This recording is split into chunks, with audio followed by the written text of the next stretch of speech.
Assalamualaikum. Semoga saat ini teman-teman semua sehat selalu. Oke gaspol. Bab 68. Maafkan aku istriku. Tibu Bima terhuyung akibat pukulan demi pukulan yang dilayangkan oleh Aldrian. Pria itu benar-benar marah. Bagi Aldrian, Renata adalah perempuan yang sangat ia sayangi dan mempunyai tempat di hatinya yang paling dalam. Aldrian tahu, kalau ia tidak akan mungkin memiliki perempuan itu, tetapi, bisa membuat Renata bahagia saja Aldrian sudah senang. Aldrian sangat bahagia ketika melihat wanita itu bahagia. Begitupun sebaliknya, saat melihat Renata menderita, hatinya pun ikut sedih memikirkannya.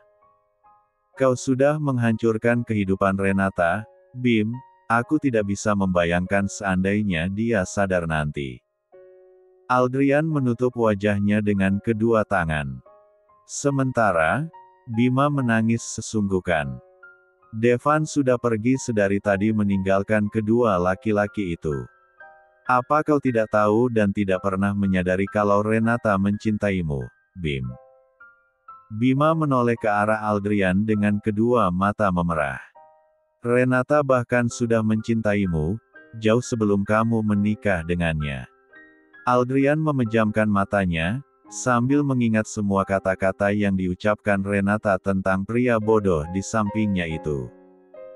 Sedangkan Bima merasa terkejut mendengar ucapan yang keluar dari mulutnya. Namun, ironis, hidup Renata justru hancur di tangan orang yang dia cintai dengan tulus. Aldrian mengepalkan tangannya. Gara-gara dirimu, Renata kehilangan semuanya. Hidup Renata hancur semenjak kau memutuskan menikahi perempuan XX. Tidak mungkin. Bima menatap Aldrian dengan tidak percaya. Laki-laki itu selama ini memang tidak pernah tahu kalau Renata mencintainya. Bima hanya tahu, kalau Renata selalu membantah semua keinginannya dan juga keras kepala. Perempuan itu bahkan sangat susah untuk ditaklukkan saat Bima begitu menginginkannya. Kalau dia memang mencintaiku, dia tidak mungkin ingin bercerai denganku. Aldrian menatap Bima dengan sorot mata tajam. Dia ingin bercerai denganmu karena dia ingin membentengi hatinya agar tidak terus terluka. Apa kau tidak sadar, semua yang kau lakukan padanya itu sangat menyakiti hatinya. Dia mencintaimu, tapi kau memilih wanita lain. Kau bahkan tanpa perasaan membawa wanita itu ke rumahmu untuk tinggal bersamanya. Kau benar-benar B+ jingan. Aldrian menepuk D4 danya yang terasa sesak saat membayangkan Renata yang seringkali menangis saat menceritakan tentang Bima. Setelah dia sadar dan pulih nanti, kau harus menyetujui dan mengabulkan keinginannya untuk bercerai denganmu. Lepaskan dia, biar aku saja yang menjaganya. Aku yakin, dia akan lebih bahagia berada di sampingku. Bima mengepalkan tangannya mendengar ucapan Aldrian. Aku tidak akan melepaskan dia, apalagi setelah aku tahu kalau dia mencintaiku. Biyati dipindahkan ke ruang ICU karena kondisinya sangat kritis, sementara Renata sudah dipindahkan ke ruang rawat inap. Perempuan itu masih tidak sadarkan diri. Tubuhnya penuh perban yang membalut lukanya. Di tangan kirinya yang terbalut perban terdapat selang infus. Kondisi Renata sungguh sangat memprihatinkan. Kepalanya terbalut perban, bagian wajahnya terlihat beberapa memar akibat benturan keras saat tubuhnya terlempar ke jalanan. Bima dan Aldrian mendekati Renata yang terbaring lemah tak berdaya di atas ranjang. Renata menempati kamar VVIP. Bima dan Aldrian memang sengaja memilih kamar itu agar Renata merasa nyaman. Kedua laki-laki itu akan melakukan apapun yang terbaik untuk Renata. Terlalu sibuk memikirkan Renata, Bima sampai lupa pada Sinta yang saat ini juga masih berada di dalam rumah sakit. Perempuan itu kini masih di dalam ruang operasi. Sinta menjalani operasi caesar akibat terjatuh yang membuatnya mengalami penemparahan. Bima baru saja sampai di depan Ran, yang Renata saat ponselnya berdering. Laki-laki itu segera menjauh saat melihat tatapan Aldrian yang menatapnya tajam. Nama ibu mertua tertera pada layar ponselnya. Belum sempat Bima menyapa, sang ibu mertua sudah berteriak di seberang sana. "Di mana kamu, Bima?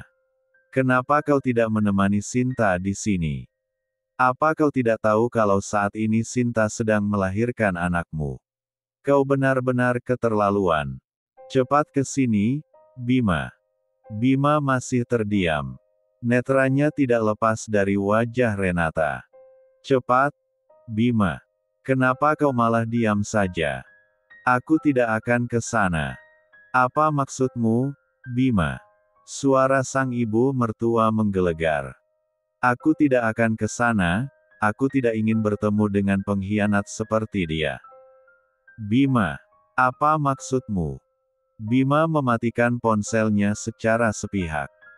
Pria itu meminta pada Aldrian agar mengirimkan video rekaman Sinta dan Panji. Hatinya kembali berdenyut saat dia melihat potongan demi potongan isi dalam video itu. Ponselnya sedari tadi berdering, tetapi Bima mengabaikannya. Bima kemudian mengirimkan video itu pada ibu mertuanya. Setelah melihat rekaman video amatir yang kini tersebar luas di media, dan juga video rekaman yang diberikan Aldrian, Bima tidak tahu apa yang dia rasakan sekarang. Yang jelas, rasa marah, kecewa dan sakit hati bercampur jadi satu. Dia sungguh tidak menyangka, kalau perempuan yang dicintainya, dan dia perlakukan seperti ratu olehnya itu ternyata bermain di belakangnya. BR3 Ngesek. Bab 69. Renata membuka matanya dengan perlahan. Wajahnya terlihat meringis kesakitan. Rasa sakit menjalar ke seluruh tubuhnya yang terluka saat Renata mencoba menggerakkan badannya. Aldrian yang sedari tadi berada di sisi Renata langsung memegang tangan perempuan itu. Sementara Bima, saat ini pria itu sedang menemui Sinta untuk menyelesaikan masalah mereka. Aldrian menyuruh pria itu untuk menemui Sinta agar masalahnya dengan perempuan itu segera selesai.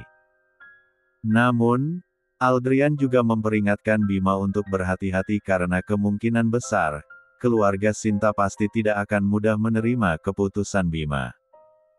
Tadinya Aldrian tidak ingin ikut campur, tetapi, demi kenyamanan Renata, ia terpaksa membantu Bima. Aldrian tidak mau sesuatu kembali menimpa Renata. Aldrian sangat yakin, Sinta pun tidak akan tinggal diam, seandainya Bima tiba-tiba memutuskan hubungannya dengan perempuan itu begitu saja. Dalam hati ia merutuki Bima karena semua penderitaan yang dialami oleh Renata semua berawal dari pria bado itu. Ai. Bibir Renata terbuka memanggil Aldrian. Aldrian dengan cepat mengambil air minum saat melihat Renata mulai mencoba berbicara padanya. Aldrian menyuapi air minum dengan sendok karena Renata kesusahan minum air itu menggunakan sedotan. Hati Aldrian bagai teriris melihat Renata yang biasanya ceria itu terlihat tidak berdaya. Perempuan cantik itu kini terlihat begitu menyedihkan karena tubuhnya penuh dengan luka. Renata memejamkan matanya, B1 birnya mendesis, sementara wajahnya meringis merasakan sakit di sekujur tubuhnya. Perempuan itu tampaknya belum sadar sepenuhnya. Renata kembali membuka matanya. Pandangannya berkeliling ke seluruh ruangan. Netranya kemudian menatap Aldrian yang kini sedang menatapnya. Tangan lelaki itu mengusap punggung tangannya. "Kamu berada di rumah sakit." Aldrian seolah tahu apa yang sedang dipikirkan oleh Renata. Sementara, Renata mencoba mengingat-ingat apa yang terjadi. "Kamu mengalami kecelakaan. Ibu. Mana ibu?" Suara Renata terdengar lirih. Dalam kepalanya terlintas potongan-potongan kejadian saat sebelum terjadinya kecelakaan. Ibu, tenanglah. Ibu Yati masih dirawat di ruang ICU. Air mata Renata langsung jatuh ke pipinya. Perempuan itu menangis saat mengingat ibunya. Bayangan saat perempuan yang melahirkannya itu tertabrak mobil hingga tubuhnya terlempar beberapa meter kembali terlintas. Rasa sakit menjalar di sekujur tubuhnya. Bukan hanya tubuhnya, tetapi juga hatinya. Aldrian melingkarkan tangannya, memeluk perempuan itu. Hatinya ikut diremas-remas saat melihat Renata begitu menderita. Sabar, Ren, ini ujian buat kamu. Aku yakin, kamu pasti kuat melewatinya. Aku akan selalu ada di sampingmu sampai kau kembali pulih seperti semula.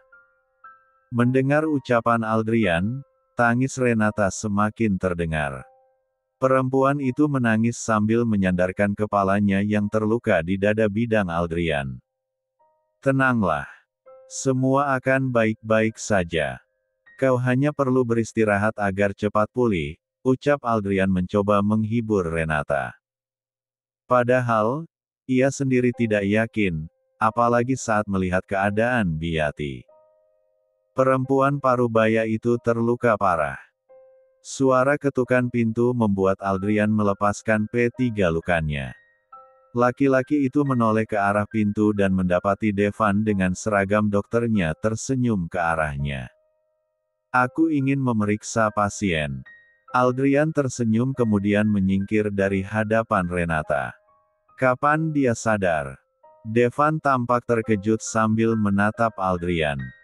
Dia baru saja sadar, maaf, aku lupa memberitahumu.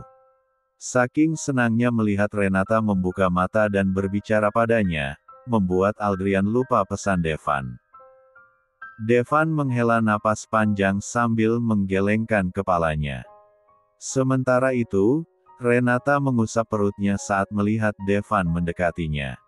Dokter, bagaimana dengan dia? Lirih Renata saat Devan mulai memeriksanya. Mendengar ucapan Renata, Devan menghentikan tangannya yang sedang memeriksa Renata menggunakan stetoskop. Netra coklatnya menatap Renata dengan tatapan iba. Hatinya berdenyut nyeri saat membayangkan bagaimana hancurnya hati Renata, saat mengetahui kalau dia mengalami keguguran. Dok, Renata menatap Devan dengan kedua mata berkaca-kaca. Dokter, bagaimana dengan dia? Devan mendekati Renata. Pria itu menatap Renata dengan kedua mata berembun. Renata menggeleng pelan. Jangan bilang, maaf. Kami sudah berusaha semampu kami, tapi, ternyata Tuhan berkehendak lain, ucap Devan pelan. Pria itu mendekati Renata kemudian memeluk Renata yang langsung menangis histeris. Tidak. Tidak mungkin. Tidak. Renata menangis sekuat tenaga. Merasakan rasa sakit di hatinya. Sekujur tubuhnya terasa sakit akibat luka yang dideritanya. Namun, hatinya lebih sakit saat mendapati kenyataan kalau calon buah hatinya sudah tiada bahkan sebelum terlahir ke dunia. Tidak.